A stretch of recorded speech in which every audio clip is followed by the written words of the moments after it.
네, 안녕하세요. 명승 교수의 캠라이프. 오늘은 13번째 시간입니다. 오늘 알아볼 것은 물에 관계되는 건데요. 물이라고 하는 것은 우리 일상생활 가운데서 굉장히 제일 중요한 요소들이죠. 우리가 먹기도 하고 어떤 샤워할 때도 사용하고 그 다음에 빨래할 때도 사용하고 음식을 만들 때도 사용하고 굉장히 많이 필요로 하는 건데 이 물의 종류가 크게 두 가지로 구분을 할 수가 있어요. 첫 번째 샘물하고 단물, 즉 경수하고 연수로 나눌 수가 있는데 거기에 대해서 한번 살펴보도록 하겠습니다.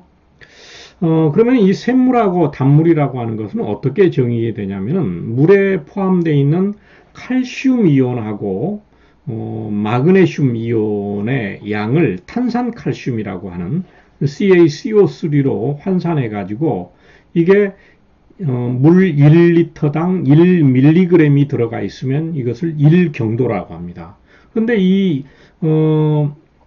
1리터당 1mg이 들어가 있는 것을 우리가 1ppm이라고도 합니다. ppm은 파트 퍼 밀리언 해가지고 100만 분의 1이라고 하는 거죠. 그러니까 어떤 무게가 어떤 전체 중에서 100만 분의 1이 들어가 있으면 그것을 1ppm이라고 하는데 굉장히 작은 양인데 우리가 이제 이것을 1경도라고 하고요. 그래서 이제 그것을 수치를 가지고서 샘물하고 단물하고 나누게 되는데 그러면 이 물이 왜 이게 달라지느냐?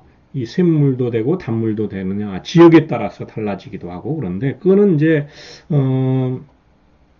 자연계에서 토양에서 섞여져 있는 거기에 칼슘이라든지 마그네슘 이런 것들의 양이 달라진다는 거죠. 즉 뭐 석회석이나 석고 침전물 이런 이제 토양에 있는 탄산칼슘이라든지 탄산 마그네슘 이것들에 의해 가지고 여기서 칼슘이 나오고 마그네슘이 이렇게 이 지금 반응식과 같이 탄산칼슘 이게 이제 석회석인데요. 여기에서 CO2하고 반응하고 물하고 반응해 가지고 이게 CaE가 플러스 칼슘 이온이 이렇게 생성된다는 거죠. 이게 이제 물에 녹아 있는 겁니다.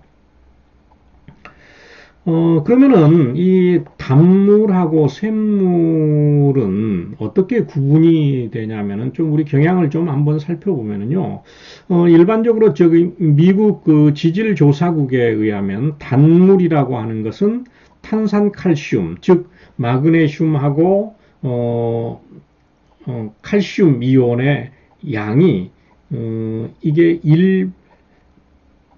60ppm 이하인 것을 우리가 단물이라고 하고요.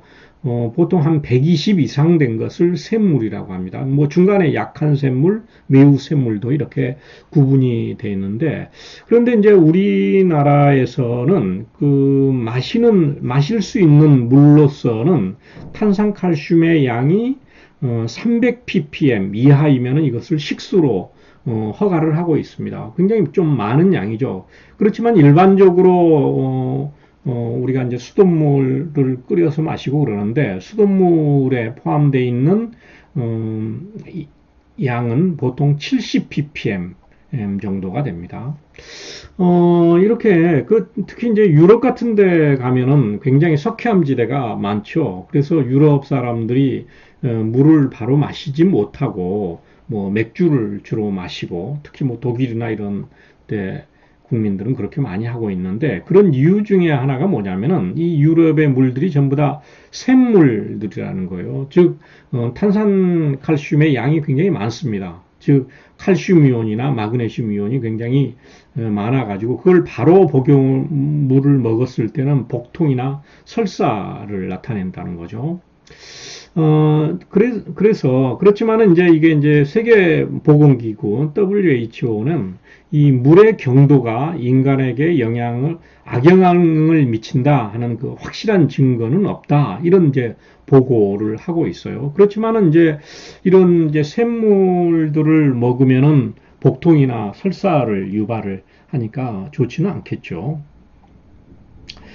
그런데 이제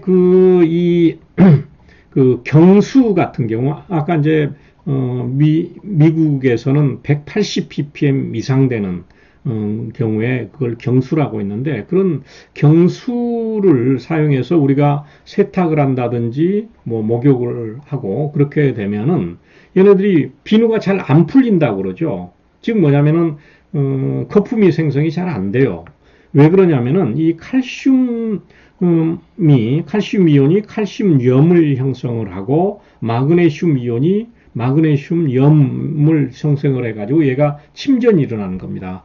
여기와 관계되는 그 화학식을 한번 보면은요, 여기 이제 칼슘 이온이 이렇게 있습니다. 이게 비누는 보통 이제 이런 그 여기 이제 소듐 스테아라이트라고 돼 있는데 이게 이제 비누의 성분입니다. 얘가 만나게 되면은 칼슘 스테아레이트 해가지고 이런 그 염이 만들어지는데 얘가 침전을 일으키게 됩니다. 무거워서 가라앉는 거예요.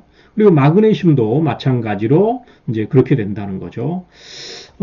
그래서 비누를 하면 이렇게 해야 되니까 그 이제 우리가 뭐 일반적으로 뭐 비누를 이용을 해가지고 세수를 한다든지 아니면은 빨래를 하고 그럴 때 그런데 그 세제는 보통 계면활성제인데 그게 거기에다가 이 경수의 영향을 최소화시킬 수 있는 그러한 성분들을 거기다가 포함을 시킵니다. 그래서 이제 거품이 잘 일어나서 빨래가 잘 될 수 있도록 해주는데 여기 보면은 이 하드워터 해가지고 이게 이제 경수죠. 그리고 이거는 연수인데 여기다가 비누를 한번 풀어봤다는 거예요. 풀어봤더니 이거는 그냥 그 침전이 일어나고 거품이 안 나와요. 그렇지만은 연수에서는 이렇게 거품이 일어난다는 거죠. 우리가 이제 그 어디 등산을 가가지고 산장에 가가지고 세수를 한다 그랬을 때 이 거품이 잘 안 일어나고 그런 경우들이 많이 있죠.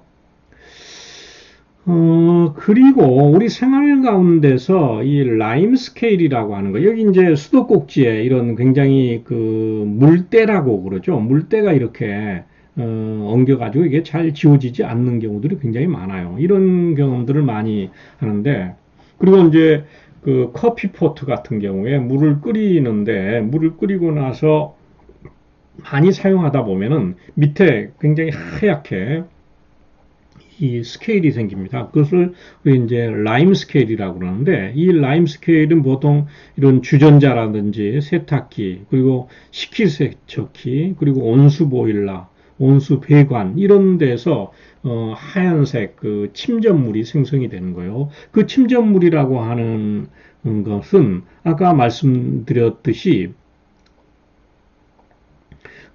이런 CaCO3가 나타난다는 거죠. 이런 마그네슘, 도 마찬가지고요. 그래서, 이것을 제거할 수 있는 방법은 뭐냐면은, 이게 이제 그 염기성 물질들이거든요. 그래서 산성 물질인 레몬 주스라든지 식초 같은 것들을 이용을 해가지고 얘를 닦아주면은 그래도 쉽게 지워지지는 않지만은 열심히 지우면은 지워질 수가 있습니다.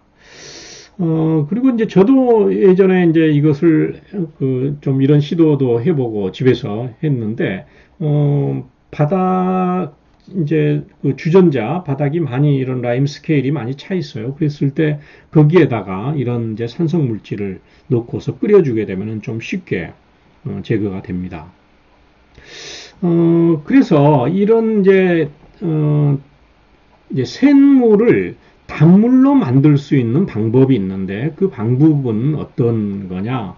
여기에 이제 일반적으로 단물이라고 하는 거, 이건 이제 연수인데 단물이라고 하는 것은 탄산칼슘의 양이 60ppm 이하인 물인데 보통은 빗물이라든지 수돗물, 증류수 이런 것들이 단물에 속하겠죠. 즉 마그네슘이나 칼슘의 양이 적은 거예요. 그러면은 이 샘물을 단물로 만들 수 있는 방법이 크게 두 가지가 있는데요. 첫 번째는 뭐냐면은 끓여주는 겁니다. 끓여주는 건데, 이거는 이제 우리가 조금 전에 봤던 그 라임 스케일을 생성되는 것하고 똑같은 원리예요. 원래 주전자에다가 물을 끓이게 되면은 거기에 있는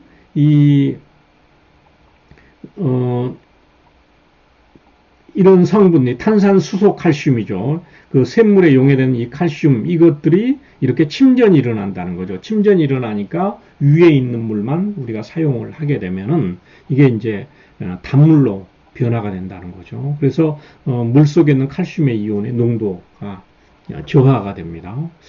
이런 식으로 하는데 그래서 이제 보통 저도 이제 집에서 물을 마실 때는 뭐 우리 그 가정에 들어오는 수돗물들이 보통 70ppm 이하의 이 탄산칼슘이 있지만은 그래도 이제 그런 것들을 제거하고 경우에 따라서는 염소 성분의 냄새를 제거하기 위해서는 이 보리차 같은 것을 만들어 먹죠. 끓여서. 그러면은 이런 그 칼슘이라든지 마그네슘 성분들은 밑으로 가라앉게 되니까 위에 있는 이 양이 이제 탄산칼슘의 양이 적은 것들 그것들을 우리가 마시게 되는 거죠. 자, 그리고 또 한 가지 방법은 이온 교환 수지를 사용하는 거예요. 이거는 이제 상업적으로 이거는 연수기라든지 그런 것에는 이런 방법을 많이 사용하는데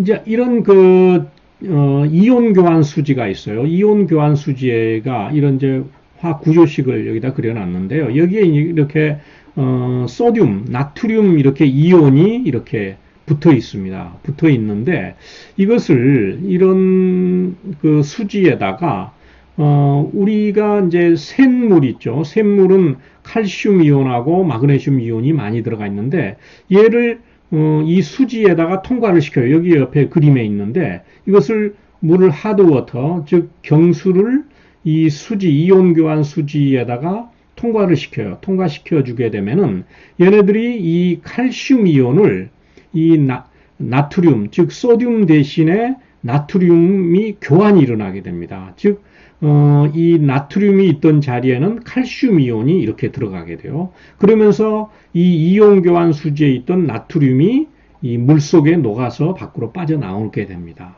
즉, 이 이온 교환 수지라고 하는 것은 우리가 좀 안 좋다고 했던 칼슘이나 마그네슘 대신에 나트륨으로 이것을 교환을 한다는 거죠. 그러니까 우리 이제 연수, 즉 단물 속에는 나트륨이 많이 있는 거예요.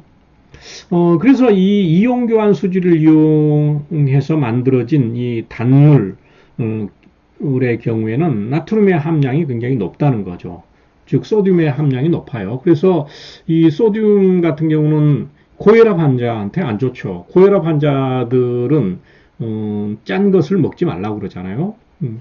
이제 그렇게 되고 그리고 이제 이 샘물하고 단물인데 예를 들어 너무 샘물 가지고 한다. 그랬을 때는 이 커피나 차의 맛하고 향에 영향을 미치게 됩니다. 여기에 그림이 하나가 있는데요. 이 런던 워터라고 그랬네요. 이거는 이제 그 런던의 지역에서 영국 런던에서 그 물 경수죠. 경수에다가 아마 차를 탄 것 같고 그 다음에 이거는 연수에다 물을 탄 것 같은데 그랬더니 연수에다가 이제 차를 탄 건데 색깔이 완전히 다르죠. 이거는 뭐냐면은 이게 결국은 맛이나 향에 커피나 차를 마실 때 영향을 미칠 수 있다는 겁니다. 그리고 또 마지막으로 이런 이제 경수를 가지고서 즉 칼슘이나 마그네슘이 성분이 많이 들어가 있는 물질을 가지고서 세탁을 한다든지 그랬을 때 여기에 보니까 세탁과 관계돼 가지고 세탁소에서 예를 들어 이런 경수를 사용했을 때는 이렇게 이렇게 옷에 얼룩이 생긴다든지 그 다음에 이게 굉장히 수건이나 이런 것들을 빨았을 때 빳빳하다는 거죠. 빳빳하고 그 다음에 이 옷 같은 것들이 쉽게 상할 수가 있다는 거죠. 그리고 이제 여기에도 이런 얼룩 같은 것도 있네요. 그래서 이상으로 해서 우리가 이제 생활 가운데서 이 물의 종류, 즉 경도에 따라서 샘물하고 단물이라고 하는 것으로 나눠졌는데 그것들이 어떻게 영향을 미치는지에 대해서 알아봤습니다. 다음 시간에 뵙겠습니다.